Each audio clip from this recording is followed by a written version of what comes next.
As security forces in Myanmar start to crack down on the biggest protests against military rule in 20 years, the country also has the dubious honour of landing at the bottom of Transparency International's Corruption Perceptions Index. The Berlin-based anti-corruption watchdog's 2007 index places Myanmar and Somalia, followed by Iraq, as the countries with the highest levels of public sector corruption, as perceived by business people and analysts. Meanwhile, Denmark, Finland and New Zealand are at the other end of the scale and are the joint top countries with the lowest levels of perceived corruption. India sits roughly in the middle of the table at place 72, but its corruption perception rating has gone down slightly since 2006, meaning it's now seen as slightly less corrupt than 12 months ago. And while corruption seems to be a problem felt more acutely in poorer countries, the head of Transparency International Germany told a news conference that rich countries have a role to play too. The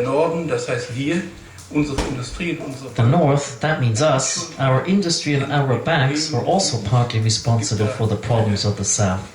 There is a clear statement from the Vice President of Transparency International. Rich countries' criticism of corruption in poorer countries is not really credible if their financial institutions manage the wealth that has been stolen from the poorest in the world.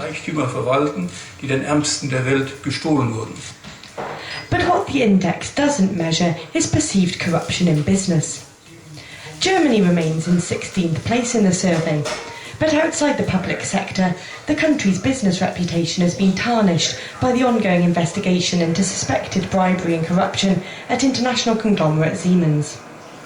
Meanwhile, Transparency International demands action on a broad front from both richer and poorer countries in the struggle against corruption. Joanna Partridge, Reuters.